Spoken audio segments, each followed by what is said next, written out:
How y'all doing? Adjusting my tank. So last year, I made a video essentially talking about how everybody has their own roles in life. The video was titled, "What is your role?" It was literally like the first video that I kept on my channel, and I checked today and it was deleted. I also had another video that was deleted called "Do You." It was probably my favorite video that I've made, only because the premise of the video was to not succumb to what everybody else is doing or what society is trying to demand of you, when in reality you can just do you and enjoy your life at your own pace and, you know, just kind of be yourself. You don't necessarily have to be turning up with everybody every time, and, you know, you can just, like I said, live at your own pace. Now that I know both of these videos have now been deleted by YouTube, I know that none of my videos are safe. So now I can't guarantee any of my content, because I wasn't going against YouTube's rules. I wasn't slandering anybody. I was literally speaking on very general topics, and I was just speaking how I felt on behalf of those topics. I wasn't playing music, so I didn't have any licensing issues or anything like that. So I honestly don't know why my videos were deleted. Now, since they were deleted, I'm gonna take that with a grain of salt. I'm gonna accept it for what it is. Today, as I was driving after I got off work, I had already made up in my mind that I wanted to make a video today. I tried 2 attempts. One of them was based on blessings, and then another one was based on my insecurities. So, without further ado, I'm gonna make one video that incorporates all 4 of those ideas, so that I can accomplish what I set out to accomplish and still be able to add some new content, because I don't want to ever lose anything that I put out if I put it out for the purpose of somebody else to see it, especially the "Do You" video when it was literally to encourage people. But that's whatever. Alright, I'll accept that. Now, let's see.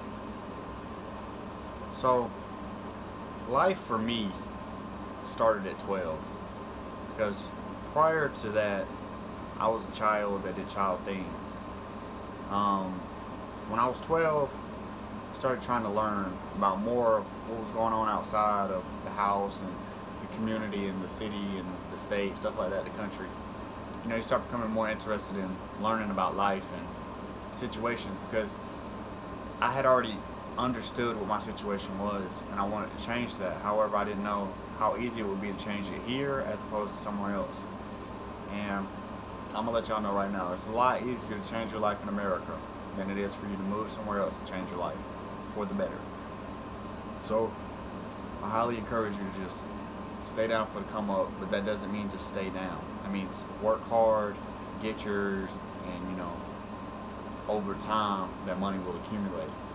Or if the money doesn't accumulate, at least you're building your resume for something bigger, a career, you know, something like that for that actually better you. So I wish y'all luck on that. Now, time to get on my insecurities. So I'm looking at myself right now. I'm actually getting blowed. I actually hate watching my videos, because one, I don't want to see myself. I really don't like looking in mirrors. I actually have a mirror right here. It goes to the dresser that's actually right here, but I didn't put it on there. I don't see a purpose in mirrors, and I keep it covered because I don't want to see my reflection. Like, literally seeing myself is the worst thing that can happen to me in my day. Like, y'all don't understand. I'm really not that guy that's gonna be like, this is just straight out the shower, you know. Like, I don't get my hair cut, I don't do tapes, temps, none of that. Like, I don't care how I look, because at the end of the day, physical appearance only matters to somebody else. Because if how you look matters to you, you've already failed, because you should appreciate who you are. And if you have to change anything to appreciate yourself more, you're appreciating yourself less and appreciating the change more, and therefore will dig a deeper hole for your insecurity. And that's not going to do anything but set you up for failure.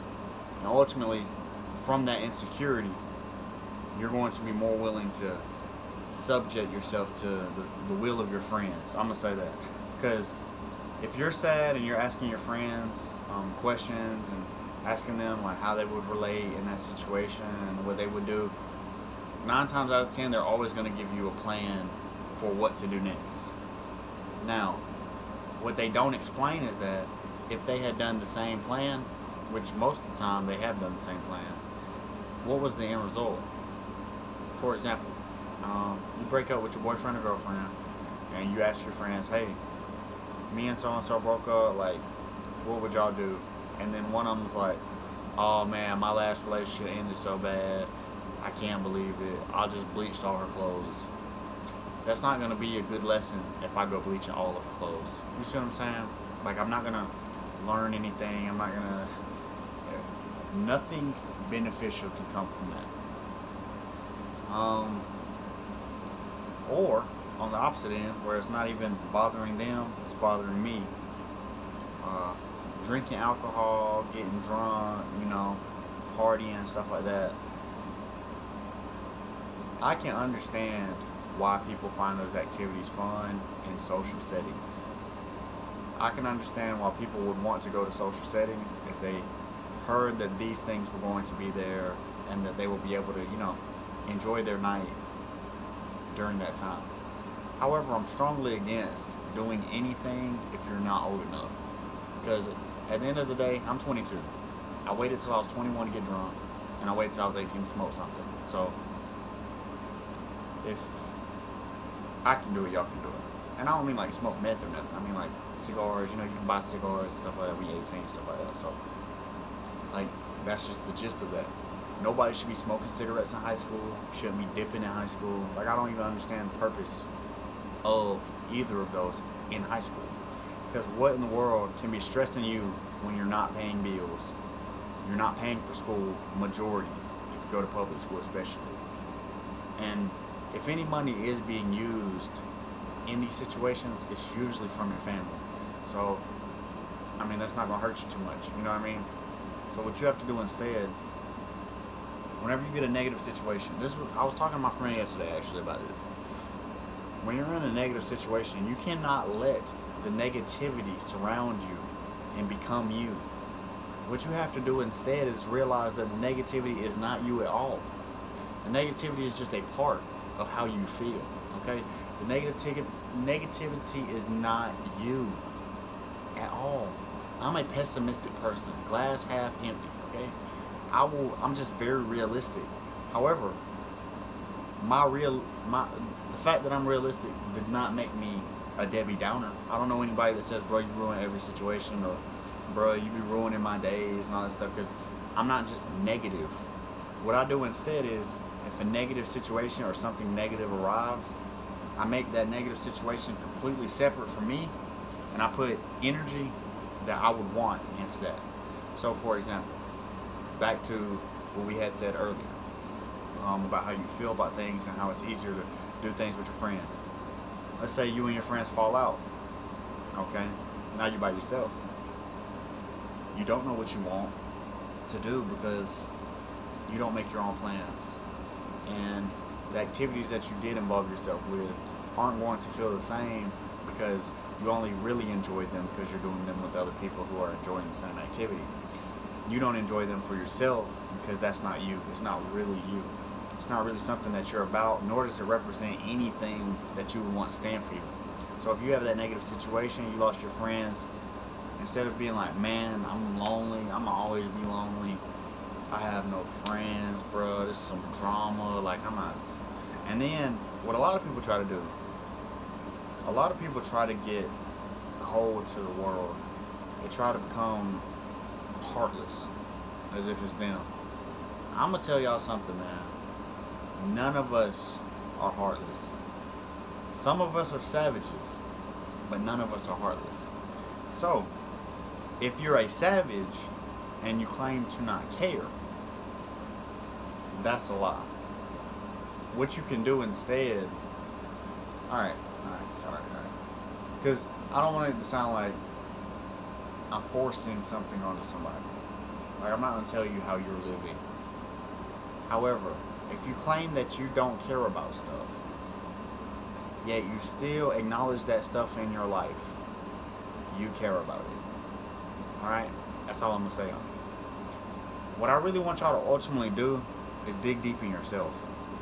I want you to think about the darkest thing that's ever happened to you, the worst thing that could have ever happened to you, in a situation in which something bad could have happened and you made it through.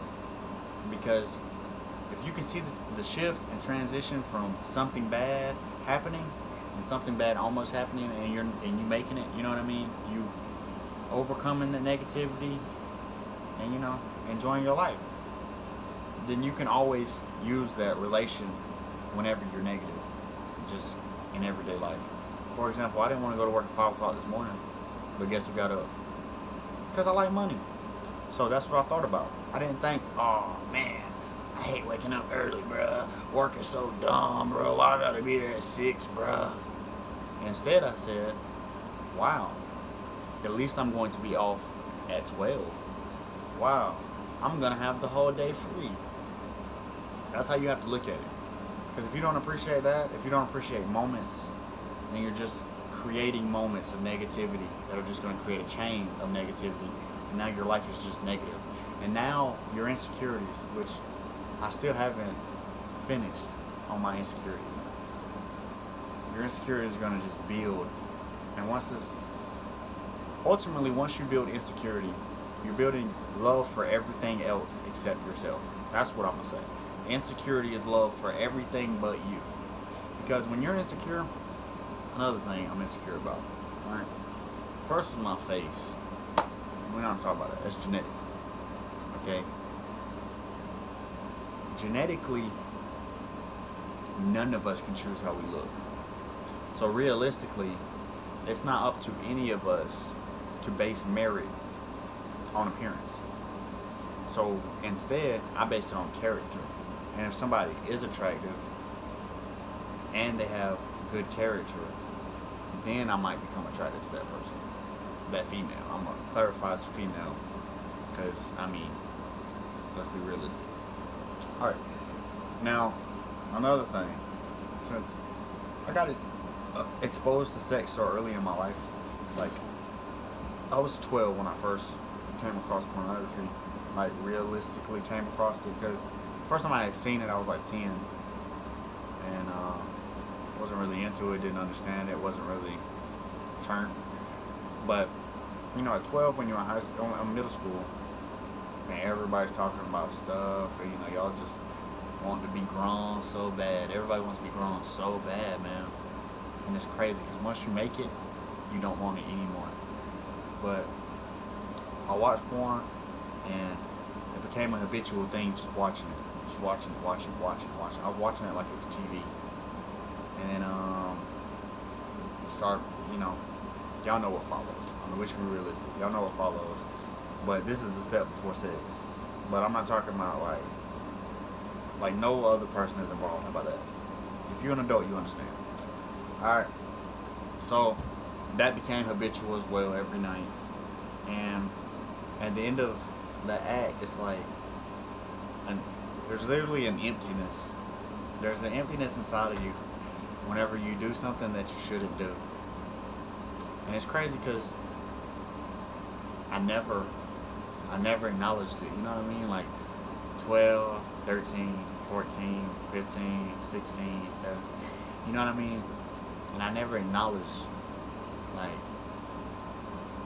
that the problem wasn't necessarily the act. The problem was that the act itself, when it was over, was draining me more than it was fulfilling me. And if something is just continuously draining you, and it's going to bother you, and you're not going to be able to sleep, you're not going to be able to think clearly, you're not going to be happy, it's going to be hard, man, to have a good mood. Like, life is really hard when you can't rely on yourself. And it's a lot harder when you don't, I won't necessarily say relate to yourself, but it's like you don't really like vibe with the things that you like. You know what I mean? Like when you don't enjoy yourself anymore or enjoy the things that you used to like anymore, life is going to seem very worthless. So this is why I say, man, you cannot talk negative on things that you're living. Because if you're talking negative on things that you real life have to live every single day or very frequently, then your life is just going to become this literal box, man. And that box is just going to have you in it, and you're just going to be getting laid to rest closer and closer every single time. Every single time, man. So, I hope and pray. I hope and pray every single day, man, that, you know, life just gets better. And you know what's crazy? What's really crazy?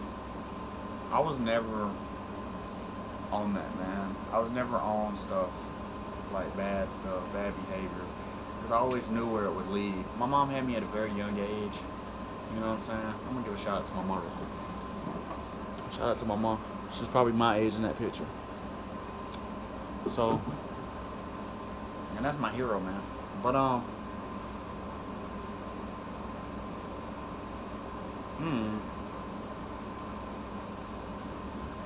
guess ultimately, man. Alright, I'm gonna say this. Ultimately, we're all insecure. Okay? No matter what background you have, no matter what nicest things you have, you know, it doesn't matter how much money you have or how well life seems to be right now. We are all insecure. It just takes one moment to realize that insecurity. So, as a child, you're watching this stuff. Alright, this is why I do not agree that anybody under 18 should ever be exposed to porn. Because now that I've lived through it all, like, I really understand. Because I'm not the one that, like, has sex out here. You know what I mean? I'm the one that just watched it. So, I don't know. But it's a lot worse if you watched it and then that literally encouraged you to do it. Because if you make that separation when you're having sex, if you make sex an action and not a connection, if you make sex an action and not a connection, then you're wasting your time and your partner's time. Because ultimately, you're just moving your bodies for an extended period of time for a moment's worth of satisfaction. When after that moment of satisfaction, you will not be happy. You will not be happy nor satisfied. So,